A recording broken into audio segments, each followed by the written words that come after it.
Good morning, everyone. Hope you're having a great weekend so far. We're obviously seeing a bit of red this morning. Not really surprising. We talked about potentially doing this, and now it's a question of can we muster up enough to get this thing flipped around and move the opposite direction? I will say there's something that continues to stack up, which is truly baffling right now. They are trying to hold things back in a big way, and we're going to talk about whether we can break past this. Need to talk about a resignation that took place over the last 24 hours, as well as this chart I keep coming back to. I've been looking at this thing for years, and it's crazy how accurate this can be. So if you guys are new or haven't already, show your support for the channel down below. Hit that subscribe button, that bell. It's free to do. It'll keep you updated anytime there's new content live here on the channel.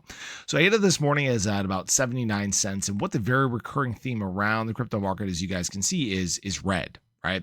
It's not really a surprising thing because what we talked about was ADA traversing the range here, right?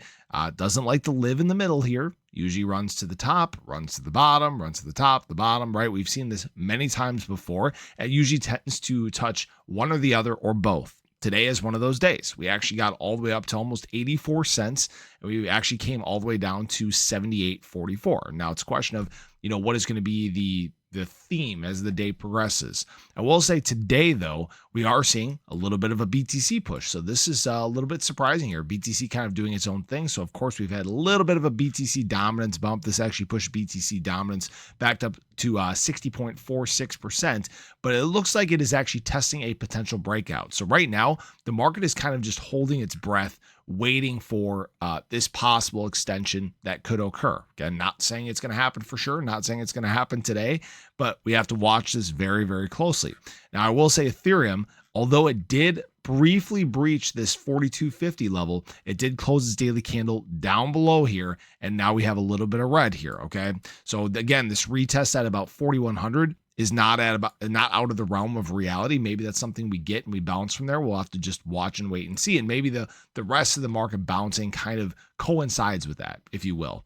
Again, so there's a lot of time today. When we look at volume across crypto market, I didn't refresh this, $166 billion in daily trading volume. So actually a little bit louder of a day than I think what we were anticipating. This is actually more trading volume than we saw on Friday. So that's at least a good sign. Now, what I will say is something that can continue to work in our favor is all this leverage in terms of ADA. Now, this liquidation heat map looks kind of ugly because we're, again, sitting right on top of a big chunk of long leverage in terms of ADA. We did get some liquidations this morning that started at about 80.5 cents or so, or 80 cents.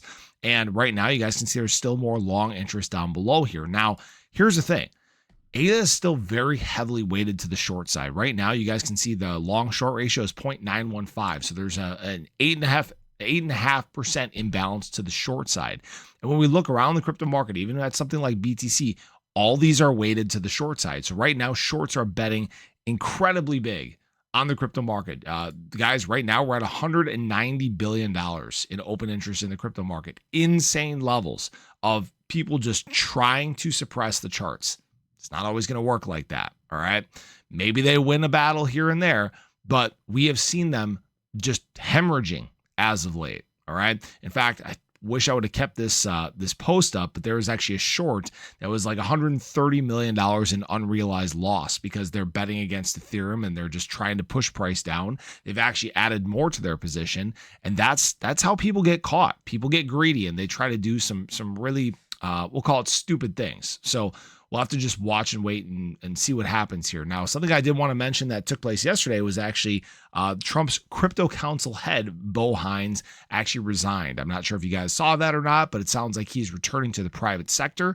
We don't know exactly what caused this resignation or if they've just basically accomplished what they've set out to accomplish, or if there is an even bigger push that is coming down the pipeline. So that's definitely something to pay attention to. All right. Market didn't react to that initially.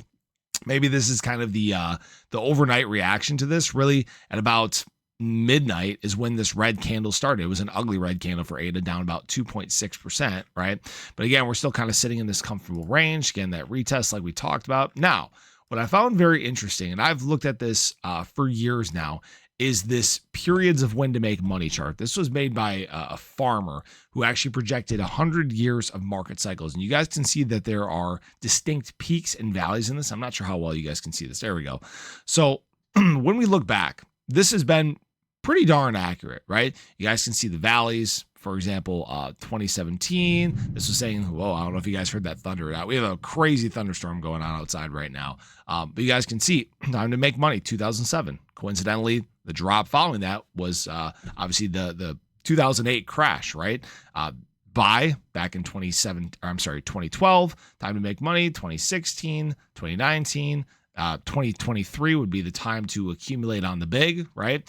And here it shows actually 2026 being a time to make money. That'd be sometime, maybe the time to take profit. Not telling you guys what to do or anything like that, but maybe this is just a huge coincidence that dates all the way back to the creation of this chart. But what this also shows is that 2035 should be a huge time of boom. And I obviously don't want to kick the can 10 years down the road, but I always thought this chart was very interesting and maybe aligning with this kind of extended cycle that we're talking about, and especially for the crypto market, some time to make some pretty significant quiche. So that's all I got for you guys. We'll see what the day brings. Not a whole lot of news today, not much to really discuss. Again, pay attention. This week, we do have our next macro reports. We have our CPI and PPI report, and I believe there's something else that's coming on Friday too. I'm going to have to look back and see if I can remember what exactly that is, but that's where we're at. Appreciate you guys as always. Hope you enjoyed the video. Let me know your thoughts below, but have a great day. Catch you guys in the next one. Take care.